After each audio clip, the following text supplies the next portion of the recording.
have our last speaker of this guest speaker series, Yoetzet Rivky Kaplan. So Rivky is a Chabad-trained Yoetzet and acclaimed Torah educator. She's a graduate of the Nishmat program and has recently received fertility counselor certification from Nishmat. She is known for a dynamic teaching style and commitment to empowering women with halachic knowledge. In addition to her educational roles, Rivky is a mother of 10, Baruch Hashem, and resides in Tzfat, where she and her husband, Rabbi Rivky Kaplan, serve as Chabad emissaries, fostering Jewish education and community life in the region. Rivky is also the director of the Chabad Tzfat Mikvah. Rivky, thank you so much for being here. You're right. I can't believe I didn't mention anything about my grandchildren. I was That makes no sense. You can mention it, sure. Anytime I have to set the bio, I make sure to mention that. I'm a proud mommy of 5, so. It's very, very meaningful to be here today. I started my love affair with Nishmat exactly here, not in this classroom, but in the summer program. And when Laura contacted me, she had asked me to speak kind of about what it is to navigate being a Yoetzet Halacha as a Chabad Shlocha, as a Chabad woman. And I will address that. I don't want to make the whole class of that just because, like, I'm just not, I don't know, I don't want to stand there and talk about myself for about an hour. But I'll talk about it in the beginning, and I want to hope to leave some time to talk a little bit about it at the end. Share a little bit about where my journey as a Yoetzet Halacha has taken me. So I was thinking I'm just going to start by reading something to you ladies that I wrote 4 years ago. Like 4 years ago, I took my test here right in this building. We always do it during the 9 days, so it's almost to the day. And of course, I started my studying 6 years ago, so it's a 2-year plus program. So I'll just read it to you, and I reference my time studying here, so I think you'll find it extra meaningful. Okay, just give me a sec here. Okay, so this was something that I wrote up about a week after my test. All right, so last week was the culmination of an old, determined dream. Really, it is just the beginning. 14 years ago, pregnant with my 6th child, I moved to Jerusalem with my family to experience a few weeks on the other side of the desk. I wanted to be the student, not the teacher. Day after day in the study hall, I noticed a group of women, some with babies, studying for hours, the pile of books growing around them. There was something so authentic and compelling about this scene, I was mesmerized. Upon inquiring, the women shared that they were studying for their upcoming bar exam to qualify as Yoetzot Halacha, an hours-long oral exam with 4 rabbis, authorities in Jewish law. No halachic nuance in the area of Taharat Hamishpacha would be deemed too insignificant to be questioned on. No Talmudic debate too intricate to be discussed. I don't know if I said it aloud or I inscribed it directly onto my soul, but I knew then that this was something I was going to do one day. It would at once satiate my deep desire for text-based, in-depth, start from the beginning, take it to the end kind of learning, and would provide me with the essential information and skills to assist the many women and students I was constantly in touch with in the critical, sensitive area of Taharat Hamishpacha. Win-win. I filed away the dream in the when my baby goes to God file. I waited impatiently, and with each passing year and dozens of conversations later, I realized taking this course was no longer simply a want. It was a real need. Women need women who have been there and done that, who are familiar with the extensive and intricate laws of Taharat Hamishpacha. Fast forward. I fill out the forms to register my baby in Gan. We start planning the bat mitzvah of Shena, who I was pregnant with that summer long ago, and I begin the application process to Nishmat's Karen Ariel program, Yoetzot Halacha. Not an application process for the faint-hearted. And just like that, I am a student again. And what a journey it has been. Exhilarating, exhausting, empowering, enriching. A gift and blessing I will forever be grateful for. Fast forward 2 years, during which Corona visits, I joined the Bubby Club, birthdays and Chagim are celebrated, confession. We now buy the birthday cakes instead of making them. And through it all is the steady anchor of my studies and demanding, a nice way of saying grueling, workload and tests.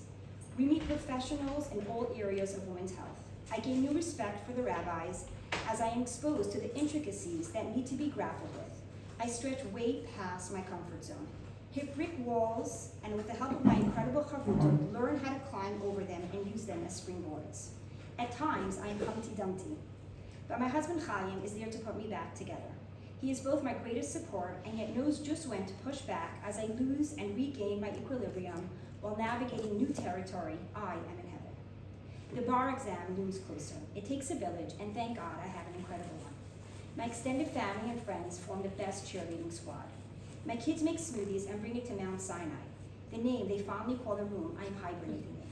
Some days I spend 17 hours studying, my chavrutot joining by Zoom. The books pile around me. The day arrives. I spray, choked up just thinking about this.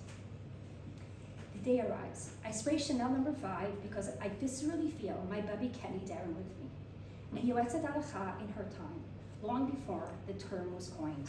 I cry all the way to the train station, tears of grit and gratitude. One prayer repeats itself on loop.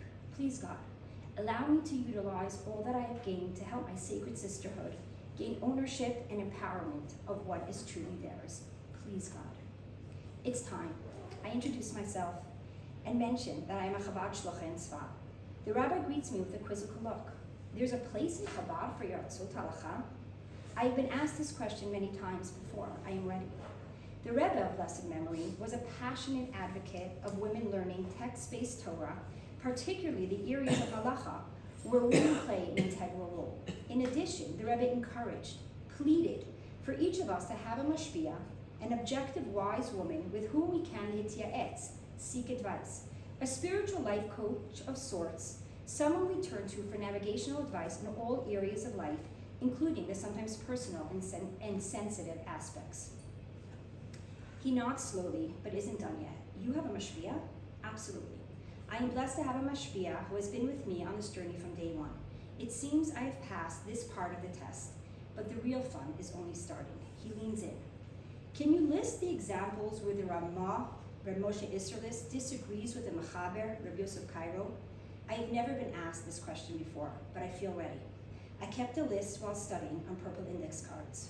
I cannot contain my smile. I hear, I feel my global sisterhood cheering me on. I take a deep breath and I am off and running. So that was something that I wrote when I recovered. As the kids said, ATT after the test. And I was just looking it over quickly in the car before I came here to see, like, is it still apropos? And it's more apropos than ever. And I feel so blessed to be in this position. And what I want to bring with you today, and what I want to share with you ladies today, is some of what fuels me. You know, so much of what I feel, so much of what fuels me, I got right here in this building, or really on Zoom. We got this building, and so much of what fuels me is being able to layer that with the Chassidut. Okay, so without further ado, I want to do this together with you, ladies. We're going to touch on concepts that each one can really be a class, stand on its own class, right? We don't have that luxury at the moment. Maybe one day they'll incorporate it in the curriculum, a full-on curriculum of Chassidut and Taharat Hamishpacha. But I'm going to just do my best to really share a teaser, you know. And the good news is that today there's so much available online that I think any questions that we can't answer in depth properly here in the class together, you have the opportunity. You could contact me privately, or you could look online, and a lot of stuff is available as well. We also have Menucha here, who has a storehouse of knowledge, and she can also probably answer a lot of your questions. Okay, so why Chassidut? So some of you have learned or not Chassidut. I imagine at this point most of you have at some point been exposed to it, whether it was called that or not. Sometimes, it's called Kabbalah, the inner secrets of the Torah, etc., right? So really what Chassidut gives us, it's really like the neshama of our learning. It really allows us to see where the micro and the macro line up, right? And I find that to be so important, especially whenever you hit a challenging situation. And sometimes you feel alone in a mitzvah, especially sometimes a mitzvah like Taharat Hamishpacha, where there is an emphasis on privacy, and not that a woman should ever feel alone, and that's really a lot of the role that we do as Yoetzet Halacha. But when we are able to understand the underpinning, the undercurrent, the foundations of why this mitzvah, not I need to do it just because Hashem told me. Yeah, that's true too. But there's a much deeper relationship that's going on. And that's where Chassidut really does an amazing job of shedding the light and allowing us to see the underpinnings of why we're doing what we're doing, okay? So that's what we're going to do with the mitzvah of Midah. And I just want to take a moment to help us understand as well, we often, and accurately so, we translate the word mitzvah to mean commandment, right? But also mitzvah means, and this is something that Chassidut leans on very heavily, it means tzavta v'chibur, which means, of course, connection and relationship, right? When I come into a mitzvah, and I am exclusively focused on the mitzvah commandment aspect of it, there's a very top to bottom approach. There's a little bit of a fear-based almost modality being utilized. But when I incorporate this aspect as well, sorry, back for a second. When I incorporate this aspect as well of the tzavta v'chibur, all of a sudden there's trust. There's a two-way street over here. It's not just God telling me what to do, but I am reciprocating that. I am stepping into the relationship over here, right? And so I think that it's important, again, to hold on to that, because if I'm just going to see it from the perspective of commandment, right, versus enter the relationship, right, the overall effect that that's going to have on me is going to be huge. Particularly, of course, when I come up into a struggle. So keeping that in mind, I want to get started, right? So we're going to be focusing a lot on the particular name of Hashem that we know as Yud K Vav K. Now, of course, I'm saying K, but it's really a Hey, and we'll see that in a moment. But because that's considered to be a sacred name of God, we don't just throw that around, right? And we know, and you'll see in a second where I'm going with this, but Hashem has many names. And each one expresses a different way he relates to the world and symbolizes his action. The name Yud K Vav K, known as Havaya, right, expresses infinite light, the power to create something from nothing without limits. Haya, it was. Hove, it is. Yihiyeh, it will be. And it is the primary name of creation. So Yud Kei Vav Kei, you can imagine, if that encapsulates infinity, was, is, and will be, that is going to be tapped into for creation. However, any of us that have ever opened the Chumash, we immediately encounter a different name. What do we see? Bereshit bara Elokim et hashamayim ve'et ha'aretz. Elokim is a different name of God's. So if we're saying that Yud Kei Vav Kei is the one that's primarily responsible for creating the world, why do we then encounter Elokim in that very first verse? So the name Elokim expresses limitations, right? And it works through the rules of nature, structure, and concealment, right? What does that mean? So that's why I brought this visualization, something I think that many of us can relate to. If Yud Kei Vav Kei is that sun, and it's just pouring into the window, unfiltered, right? It's blinding. It's not enjoyable. It's not helpful. It can even destroy certain things in its path. Any plants that are in its way, any couch that's in its way, it's just going to fade over time. But if I then incorporate this curtain, which we're calling Elokim, and it serves as a sort of filter, it serves as what we often refer to as a tzimtzum, right? Where it restricts the infinite, that's when I'm able to access the Yud Kei Vav Kei, right? So Yud Kei Vav Kei is the name that we're primarily going to be focusing on today.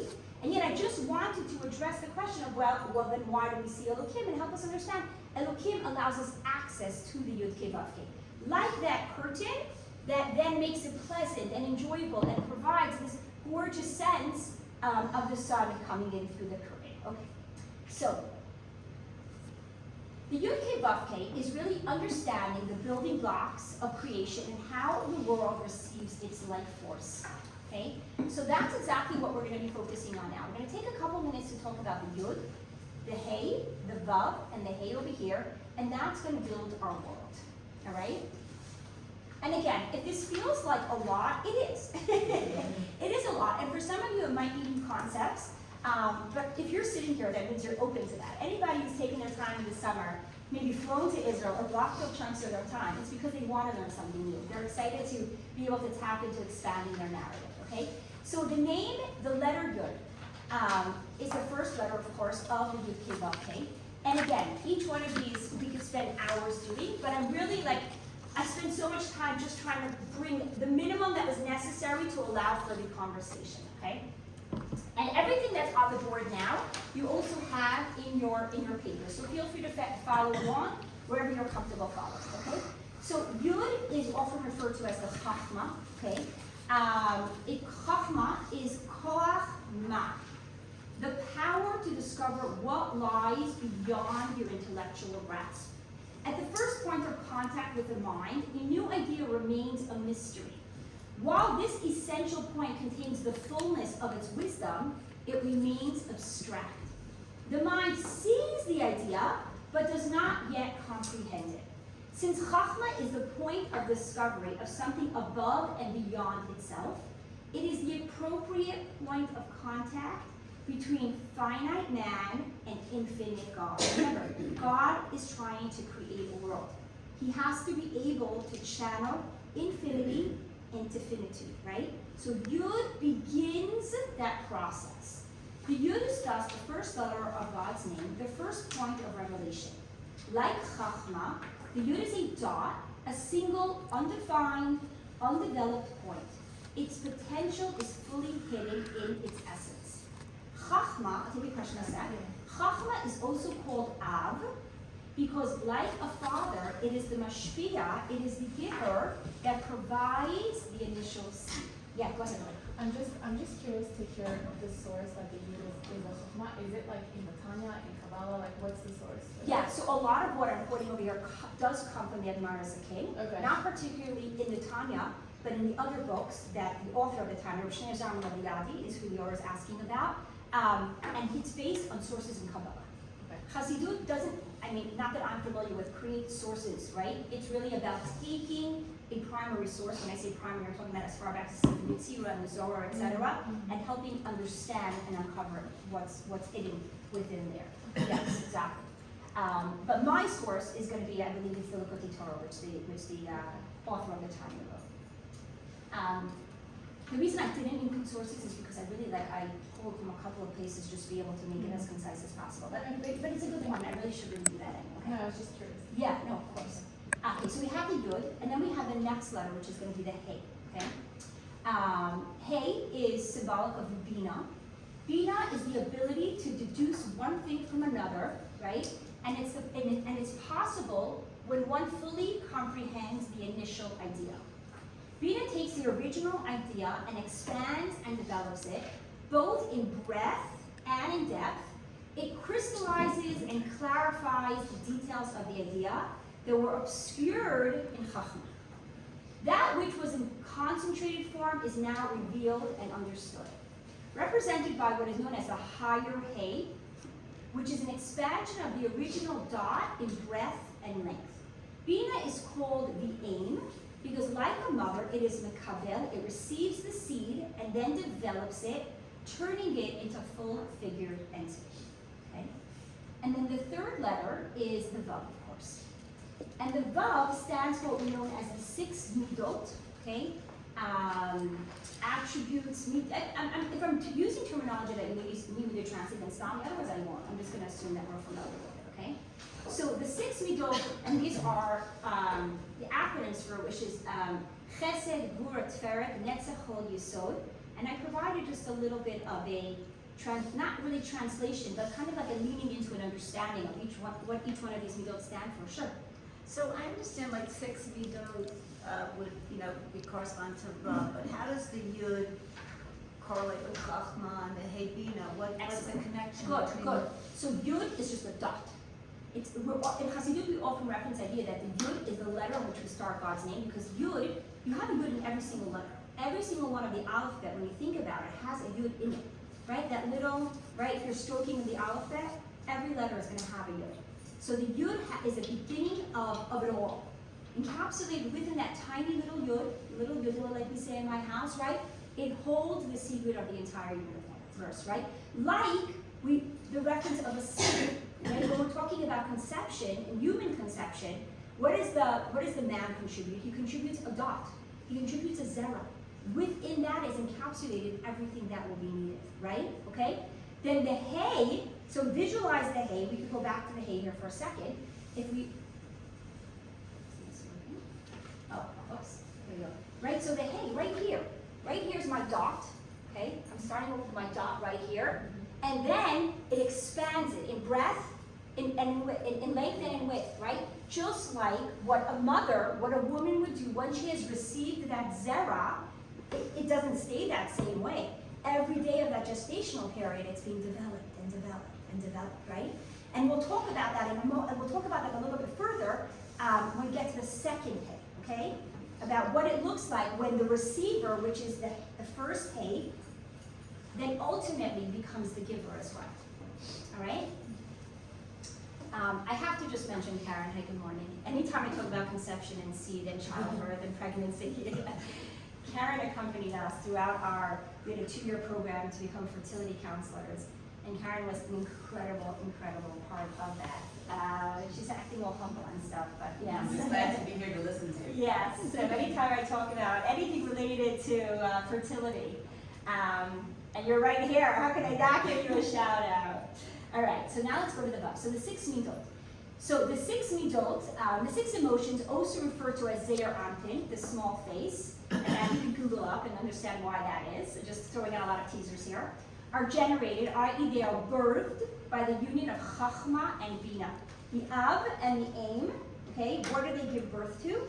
They give birth to the 6 midot, represented by a Vav. Now what is a Vav? A Vav is a point, right? So a Vav is going to be our Yud. See, right here is our Yud, but then it becomes a hook that pulls it down, okay? So the Vav, a point that continues with a downward stroke, symbolizing the manifestation and expression of the theoretical. It serves as a hook to bring down and express the energy and the impact of the Yud and the Hey. So we see, even in the little bit that we've discussed, how each one is building off the other, all right? Now we get to the final Hey, and this is where, okay. But how does this all actually create a world? That's where the lower Hey comes in. And remind me to tell you my inspiration of this lower Hey that just hit me yesterday. Okay, so Hey is often known as Malchut. And there's a lot of talk about that. Malchut, embodiment, becoming, manifestation. I mean, this is for sure my favorite aspect of the Yud Kei Vav Kei, and it's an important one. So let's go into it and see what we have over here. So Malchut is royalty, okay? It's the recipient of the influence from the higher Sfirot. In this respect, it has a feminine quality, right? Because it's receiving, right? Just as a woman receives from a man and gives birth to a child, so too Malchut receives from the Zeir Anpin, i.e. the 6 midot, the Vav that stands on top of it, and creates a new entity. Royalty describes the relationship between 2 separate entities. Now, why we refer to it as Malchut? Because royalty describes the relationship between 2 separate entities. In a kingdom, a king receives the people's acceptance of his sovereignty, something that we talk about so much on Rosh Hashanah, and in return, he provides all the people's needs. The purpose of creation is to reveal Hashem's sovereignty, to reveal his Malchut through the creation of subjects who seem to be separate entities. These subjects are distant and distinct from the level of the king, and subsequently accept upon themselves the yoke of his kingship. The purpose of the tzimtzum, right? So I referenced that earlier. The reason why God has to restrict himself and constrict himself was to obscure and hide the life force of the world, which of course is Hashem, and thereby make it appear as if we are independent entities with B'chir Chavshi and the ability to choose our relationship with Hashem. Malchut is the sphere in which the Or Sof becomes manifest within the actual creation. And therefore, it is called Shechina. What is Shechina? Like Shchuna, a neighborhood. Shachen, neighbor, right? So Malchut is often referred to as Shechina as well. It's the feminine aspect of Eibishter, because that's when he comes finally to rest in this world. Malchut is where creation feels independent and distinct from its source, like the moon, whose light comes from somewhere outside of itself, or really outside of herself. At the emotional Vav stage, creation still does not have an independent existence. While emotions are directed outward, they exist entirely within the self. The first 3 letters of Yud, Hey, and Vav pour into the lower Hey, which communicates their energy outward. Malchus is also identified with the mouth of Hashem, the spokesperson of Hashem, Hashem's speech, for it reveals godliness to this world. Like Bina, symbolized by the higher hay, Malchut, which is symbolized by the lower hay, is also a Makabel. As Bina defines the undefinable, Malchut transitions from within to without. Okay? Now really we could read this and reread this, and I encourage you to do that so that you're able to lean into that properly. Okay. But what does this have to do with Nida? I'm sure some of you have been wondering that. I hope some of you have been wondering that. So what does this have to do with Nida? Okay? What is Nida? Nad, hey. What does the word nad mean? I'm going to bring sources for that in a moment, and you have them on your pages as well. Nad means to wander. Nida, from a Hasidic understanding, is that the hay wandered. What does it mean that the hay wandered? So we spoke about the yod and the we spoke about the yod and the power of the yod. The hay, the vav, and the hay and the vav. Each one pours into the other, right? In the process of creating the world. The final hay, the lower hay, is a vessel that receives all of it, and the lower hay is tasked with birthing the world, right? And that's why I'm just going to add this kind of on the side. We often talk about the feminine energy and the masculine energy, and we describe the masculine energy as the mashpia, and the feminine energy as the receiver, right? But in a true, healthy, invested relationship, across the board, what you're going to have is sort of this seamless transitioning where the Mekabel becomes the Mashpia, and then the Mashpia becomes the Mekabel as well, right? So let's talk about birth for a moment. You have that moment where the woman receives the seed, she is the Mekabel, she then is pregnant, cares for, nurtures, loves, has difficulty, whatever it is, she's not putting it down. She's carrying, hopefully, that pregnancy to its beautiful end. And at that moment of birth, she becomes the Mashpia. The Mekabel then transitions into the Mashpia, where she ultimately births, she then gives, but exponentially greater than anything that she has received, right? I'll share with you a very, very moving moment in my own life when I was with my daughter when she was having her first, right? So I was watching like my grandchild be born, and it was a first, so you can imagine what those births might look like. And it was long and it was difficult.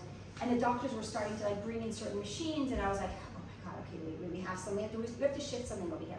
And I let go of my daughter's hand for a moment, and I went around to see what I could see, you know?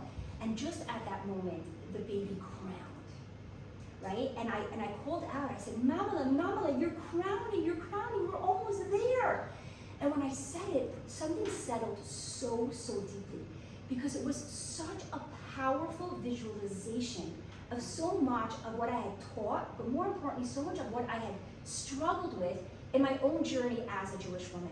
Reconciling this mashpia, mekabel, the masculine energy, the feminine energy, both of them, they're transitioning. And there I was, seeing it in the most exquisite form, where you have this young woman, this gorgeous, my oldest, she's received something, and 9 months later, she is now the mashpia. And it wasn't lost on me that we used the term, you're crowning. That is malchut, right? And this is what we're talking about. This is that lower hay, that it receives, and then ultimately the lower hay is responsible for birthing the world, okay? Now what happens when you have something like nida, where the lower hay, unfortunately, nad, it has wandered away. How much of the influence of the energies above it is it able to receive? Okay, so let's just look at some sources here.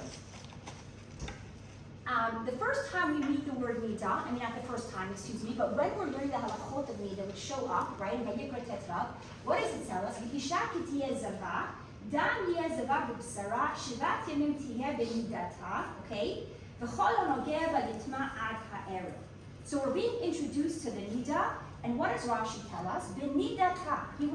This is a word Rashi, right, foremost commentator on the text, You might not be so familiar with what this word means, even though we've referenced it, but quite a few parshiot back. What does he tell us? He brings a reference from Iyov. And what does it tell us about Iyov? He was chased. He was forced to wander. Iyov was forced to move on, wander away, right? Why is she called that? Shehi, because the woman, the menstruant woman, minuda, she is separate, right? Mimeda kol adam, from any touch of others, right? Primarily, of course, her spouse, but we also know that if she would touch others back in the temple era, she would transmit tumah.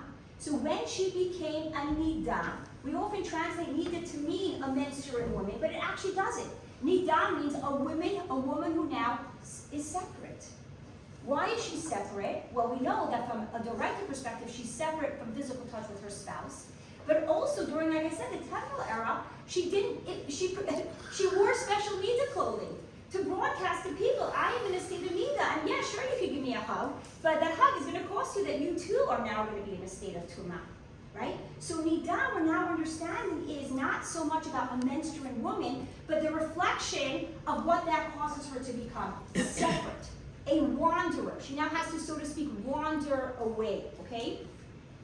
We also meet this word earlier in Bereshit, when we're talking about the fallout of Cain and Hevel. If you remember, those first two brothers, right, siblings, couldn't get along, one ends up killing the other, and now he's punished and he has to wander. And what does it tell us?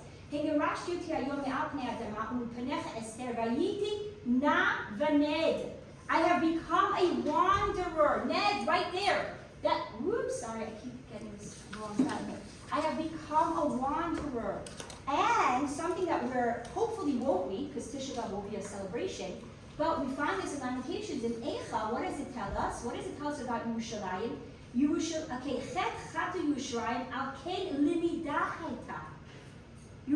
is referred to as a nidah. Why is she a nidah?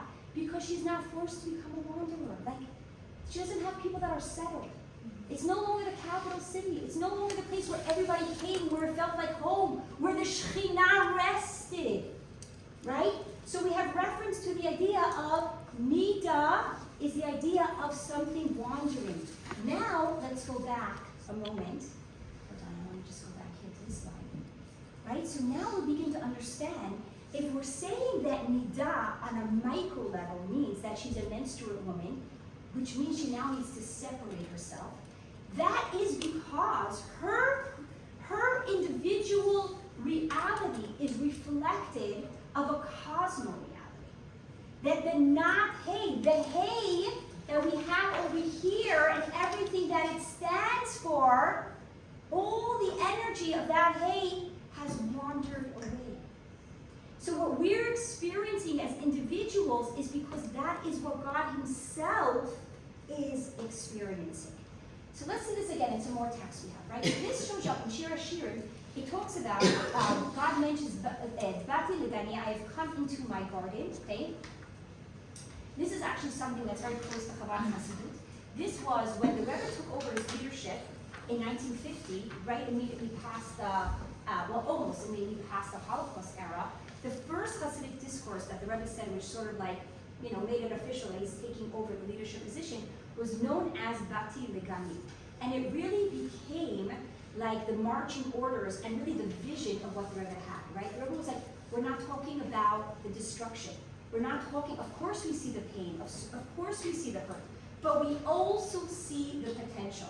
Let's see this world the way God sees it. Bati Legani, I have come into a garden. And it was from that starting point that the Rebbe really launched his leadership and so many of his initiatives. Yes, we're a hurting nation, but we also have so many glorious things about us. Let us find those flowers right now, and let us begin again to sow those seeds, right? So Bati Legani comes from Shir HaShirim, and God talks about how He comes back into His home. And He speaks about how the Shekhinah, right, in the beginning, I'll just read it in the English, in the beginning the Shekhinah dwelled fully in the world, but then unfortunately there was a series of sins that pushed the Shekhinah higher and higher and higher. So we have Adam Arishon, we have the sin of Cain, we have Enosh, the Dor HaMabul, the Migdal, stone, and Mitzrayim, etc. So we have 7 generations that like kind of gave God the message, you're not so welcome here. Like we don't want you as our shachem. We don't need you in our shkuna. Like go find yourself someplace else to live. We'll look for other gods. Pushing the Shekhinah out of this world, okay?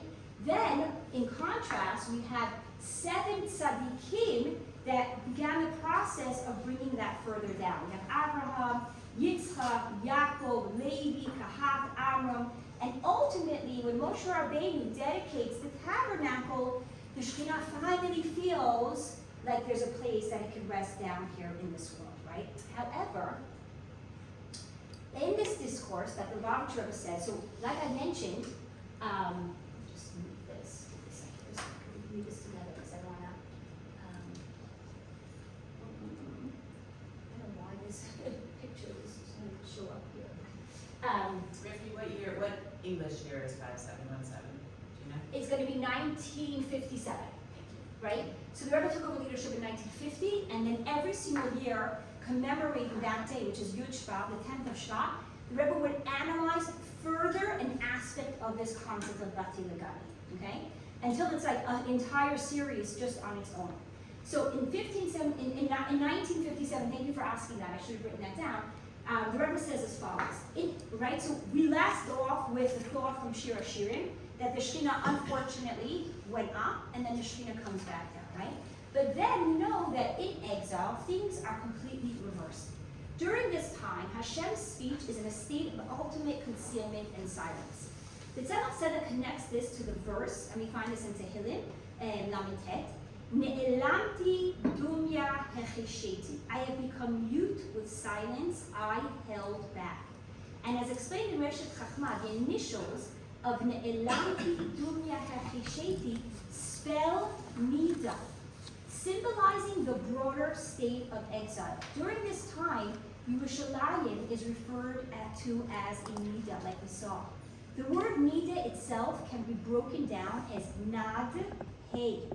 The Hey of Hashem's name, representing Malchut's speech, has drifted away from the Vav, which represents the 6 emotional attributes above it. Because the Hey is separated from the Vav, the speech of Hashem is hidden and withdrawn. The Zohar teaches that the mute state, the Ne'elamti Dumya, happens because the Vav has separated from the Hey and speech becomes silent. That's why in the future, we will specifically hear a great voice, which is the shofar, and the voice of the bride, the kala, okay? The Midrash on Tehillim says that in the future, Hashem will matir asurim, free those that are bound, and this includes, of course, the prohibition of nida. By the way, you have this on your source, just not the English. You have only the Hebrew on your source, okay? So let's talk about this. If this is going to be my this is going to be my yud, my hey, and my vav, and this is my lower hey, but it has moved away. How much influence, how much goodness does the lower hey receive that I can then pour into the world? You see what we're talking about? This is the energy of the Yud Hey Vav Hey during the time of exile. And okay, so we have and this is of course what it's going to look like during the times of Gold. But let's go back to this for a minute. Actually, I like this slide even better. Right? So let's go back to this for a second. If, like we said, the hay is the one that receives and then ultimately births, okay? If the hay is the spokesperson for Hashem, if the hay is the one that takes all the energies from above and pours that into the world, what version are we going to receive if the hay is not lined up with everything on top of it, right? Imagine you have a spokesperson who has been very, very carefully chosen. And by the way, I find it kind of interesting that more and more I see that high offices and governments are choosing spokeswomen, right? I don't think that's random. I think that's a reflection of the fact that we're getting closer to finding that feminine voice, okay? But if you carefully choose a spokesperson, that spokesperson has to be given a lot of inside information and has to be prepped very, very well so that when she stands up in front of the press, It has all the information to share with the nation. But imagine if it's an hour before press time, and the spokesperson has been locked out of the office, can't get a hold of anybody. She still has to go to the podium. She still has 20 microphones in front of her, but how much is she going to be able to share? Just a minute amount of information because she's been blocked, right? That is our relationship with the world. That is God's relationship in the world. In other words, the godliness that we are able to access today is this what the hay is able to receive. But what the hay is able to receive within the state of Nida. And that's why we talk about when in the times of Mashiach, when that means the work has been done, and then we get to this slide over here, where the hay is perfectly lined up, so that the hay is now able to receive all the goodness and all the energy of that which stands behind her. That is what is going to usher in that era. Dafka, like we said, the sound of the shofar. Because the hay, who is the spokesperson of Hashem, is finally going to have found her full voice. And that's what we also talk about today when we have a chuppah. The kala, which represents the shechina under the chuppah, the feminine energy. When her chatan turns to her and says, "Harei at mikudeshet li b'tavat hazu, kedat Moshe v'Yisrael," what does she say? Nothing. Again, that is reflective of the idea that the hay is still in a state of silence. But we say this in the sixth blessing of the Sheva Brachot. The sixth blessing, if you notice, you could read it, there's so much reference and emphasis of the idea of the kol, of finding her voice. Because in the times of Mashiach, that's when the hay will finally be lined up with everything that stands behind her. And so, okay, I'm debating what to do here.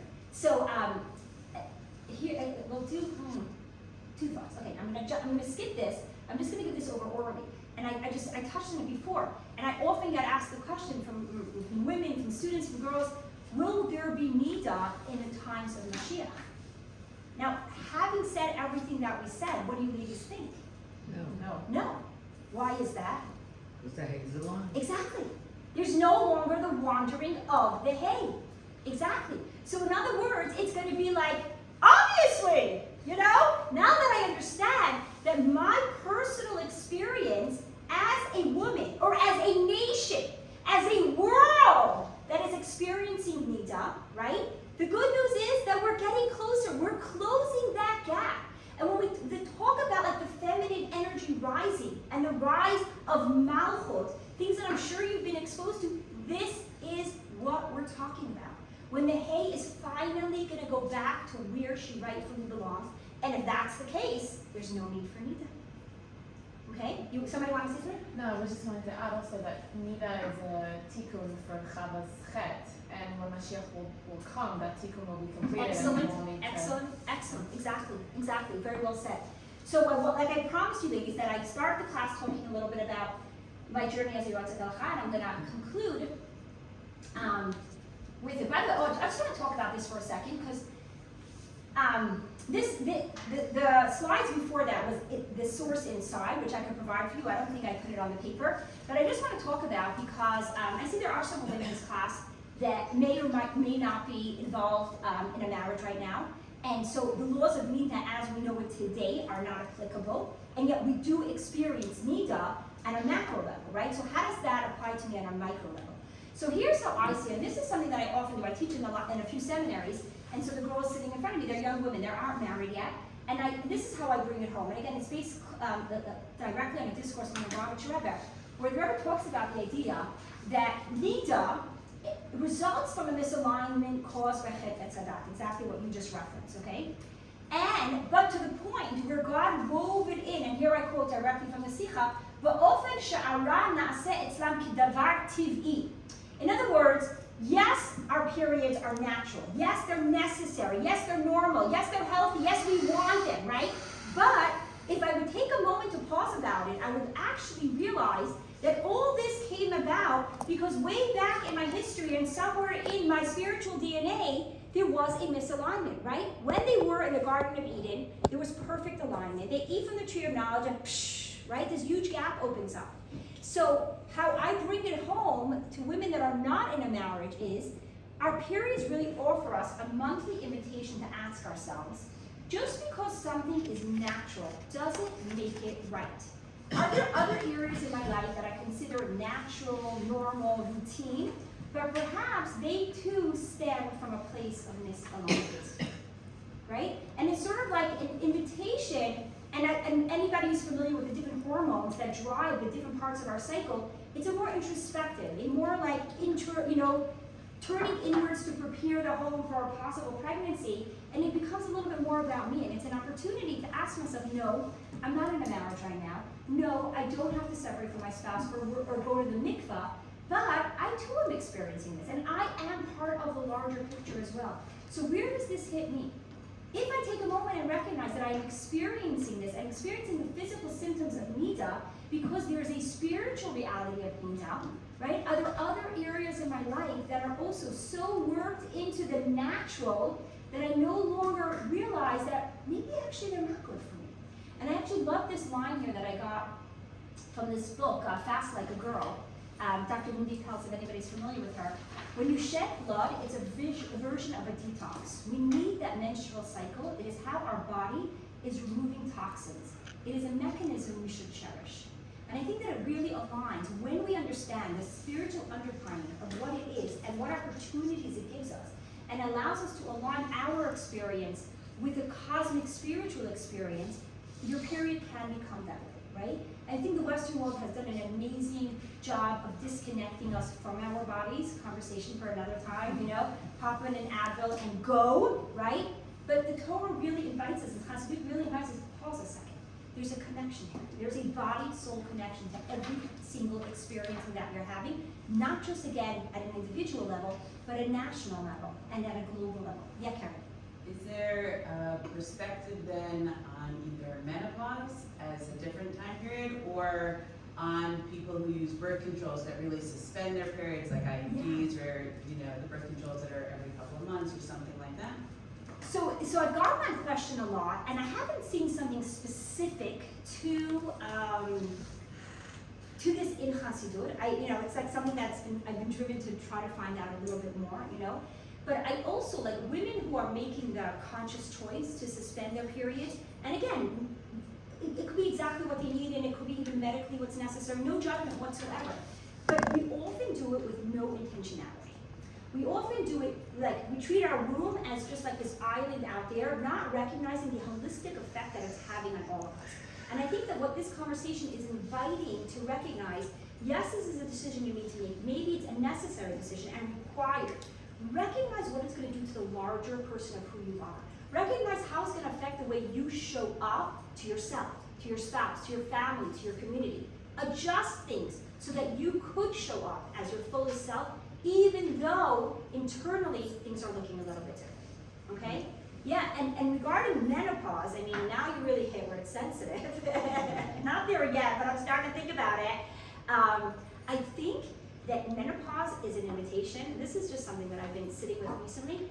It's an invitation to birth something different. Right? So I think that our wombs don't become just like an accessory that we're just schlepping along that really doesn't do anything for us. I think our wombs can and should be still an active and conscious part of who we are. I think we have the opportunity to lean into the rachmanut part of the rechem, the compassionate part of the rechem, and recognize that now that my life has shifted and my time slots have shifted, where in my life can I birth compassion? Where do I have the time to be intentional, to be present, etc.? So I don't think it's about I'm no longer possibly actively mothering in the way that I define myself till now, but it's an invitation to bring that into other parts of my life. Yeah. Okay. So I want to talk a little bit about this. And this is where the hey came into my life yesterday. So this is literally as we speak. We're launching this website. If you go on there, it's not even available yet. We have to choose a name. So what am I choosing a name for? I'll explain in 1 second. So I tried Taharat.org and it was not available. And all of a sudden I said, throw in that hay. It's all about the hay. Why are you shying away? And so we went back on, and sure enough, hot Tahara was. So what is hot Tahara? What is this? So when I started studying the Yoetzet Halacha program, I sort of expected, like through the text, I would get connected more to the mitzvah and etc. Right? Kind of the normal expectations when we invest in something. I had grown up in a Chabad home. I always knew that Taharat Hamishpacha would be a part of my life, and I did it. And I wanted more from it, and I hoped that the text would give me that, and it did. It certainly did. As we studied, more and more of that became a part of my life. But in addition, I received a tremendous gift, something that I hadn't expected, and that was a very visceral connection to my sisterhood of women that had always kept this mitzvah. And I discovered them via the text. So what do I mean by that? Depending on like some of the responses that we were studying, right? And for example, one month we were studying responses about women in Morocco who are asking questions about, can she go to the mikveh during the daytime? Because if she goes at night, it's going to be obvious that she would have to close her shop. I mean, they would open the shops in the evening when the heat wasn't as extreme, and it would be obvious if her shop wasn't open that she was going to the mikveh. So could you go during the daytime when it would be less obvious, right? This is a question that was asked hundreds of years ago. This is a question I receive weekly in its own context and relevance, right? So as I started meeting the women, my sisterhood, through the text, they became so alive, right? Now, okay, this could be the tzfar influence on me, but to the point that when I was going to the mikvah, I felt accompanied by them. And when I would inevitably encounter an obstacle, which is part and parcel of life, right? I felt like I wasn't doing this by myself. There are women of every era, in every situation, that have encountered this, and they found it within them, and I too have it within me, with their support, and I can do it, right? So I felt very gifted by the sisterhood. Just about the time that I was graduating, the graduation gift that Hashem gave me was the ability to renovate our mikvah. And it became very obvious to us that together with renovating the mikvah, we wanted to add a visitor-centered aspect to it. And to me, what I wanted to do is I wanted to gift this sisterhood to anybody that was visiting, right? Now, not everyone that's visiting has the luxury of stopping their life and studying for 2.5 years. So I had to figure out a little bit more of a concrete, concise way to be able to gift this sisterhood to people. And the other thing why that was so important to me was because there are many mikvahot that are beautiful and gorgeous, and people are now taking tours, etc. But I felt that if you would bring a group into a modern day mikvah, as beautiful as it was, if it was just about the modern day mikvah, there would still be a disconnect, right?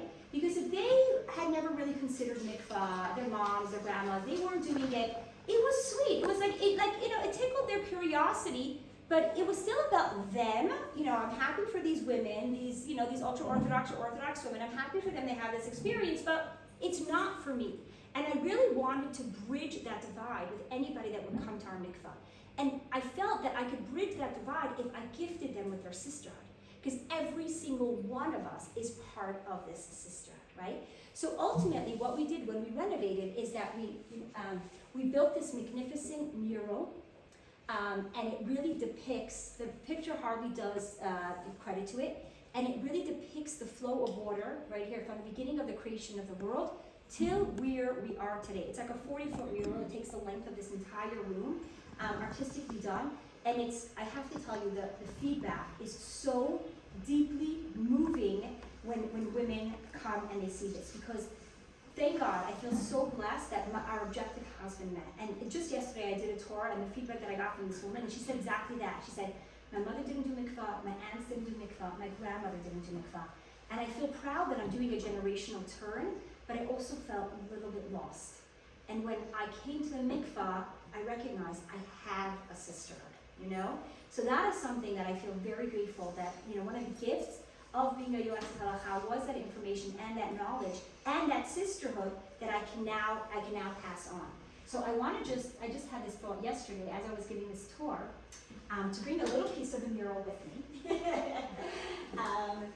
And how am I able to do that? So I'll give you background. The mural is divided into 3 arches, each one depicting a different era. And in the final era, it's post the destruction of the temple. And we have two of the most famous mikvaot, which is Gamla and Mitzada. Okay? So, and you're familiar, I mean, Mitzada is more famous than Gamla because I think the Prussians had better marketing agents. But really, they're somewhat in the same era. And what their common denominator is it was a battlefield. It was like a full-on battlefield, right? And archaeologists are both shocked and not shocked to find remnants of real mikvaot, paying testimony to the fact that as Jews, we will never compromise, right? Fighting for our life means our spiritual life and our physical life as well, right? So, being up in Tzfat, post-October 7th, we have two very large army bases. And about a month into the war, by no surprise, I started getting phone calls from married women that had been called up to Miluim. One of the bases has a very large intelligence unit, and many women specialize in that. And so women were calling me, they had to use the mikvah. Often it was in the middle of the night, often it was very early in the morning. It was the only time that they were able to get off shift. So I would take them, sometimes I would pick them up, and it was one-on-one, And so I would give them like a quick little tour of this mural. And I would always pause in front of Gamla and Mitzada, And like from the deepest place of my heart, I would just turn to them and I would have this like beautiful young woman in her uniforms with her gun, wet, here, still from the mikvah. And I would say to her, I said, like, there isn't an enemy in the world that stands a chance against a nation with soldiers like you. You are fighting for our survival from a soul level and from a body level. And like, there's so much gratitude that we have towards you. So after this happened a couple of times, I felt pulled to commission something to add to the mural. And I brought this back from the States. I was there like about 6 weeks ago. And it's still not attached. And when I was showing it yesterday to my group, I said, oh my God, I can just read this to Nishmat, So I could just kind of pass this around really gently. It's very delicate. But if you notice what it is, it's the logo of Charvot Barcel, which is the iron swords of course, with a waterfall in the background, And it's going to go right here in our mural. And of course, also, I have to mention that this is dedicated to the tens of thousands, if not hundreds of thousands of women that were left to protect the home front, while they sent their husbands out to the front lines. And it was amazing. There were so many challenges, right? And in addition to that, of course, there were questions that arose in the area of Taharat Hamishpacha. And I feel very blessed and humbled to have been able to see the inside story of this because of being on the receiving end of many of these questions, right? And what I found was that these women were not looking for the easy way out. They were looking for support from the sisterhood to be able to do the right thing. Because they knew in the deepest part of them that the contribution that they were making by doing Taharat Hamishpacha the way they wanted to, the best way, was as important, their contribution was as important on the home front as their husbands were on the battlefield, And so I was in awe of these women. There were a couple of brides that I was in touch with that after their weddings, they went to the mikveh for the first time and they came home to empty homes because their new husband of I don't know how many days or weeks was already in Gaza, was already up north, right? So the truth is that I felt really lucky that two of these couples that contacted me were driving distance. And I put together this beautiful packet, and I was like, is it okay if I just come over? I need to give you a hug. I need the hug. So that's what this is. So this is just a reflection of the Jewish women in 2025, 2023, 24, 25, let it please end quickly, and the job that we're doing, investing in our studying, investing in what we care about, and understanding the role that we play in making sure that this hay no longer wanders and that we could bring the world into a place of perfect alignment. So I could pass this around real carefully if you ladies want to see this. I promised I would end on time. I think I am. That's not easy yet for a Chabadnik. I am a Yekka though, so I'm a stickler for time. I just want to ask a question. How did your Chabad community at large take the fact that you became a Yoetzet? So that's an amazing question. What was important to me was that I had the support of the people that mattered, right? I think that people will know that in life. Anytime you're doing something that's different, you need the support of the people that matter, Inevitably, there's going to be people that are going to be horrified, disappointed, upset, and that's okay, you know, but so long as I had the support of the people I married. So I had the support of my mashpia, the support of my husband, of my children, of my nieces. I'm very, very blessed that wherever I go, I bring family and support with me. So I had that support.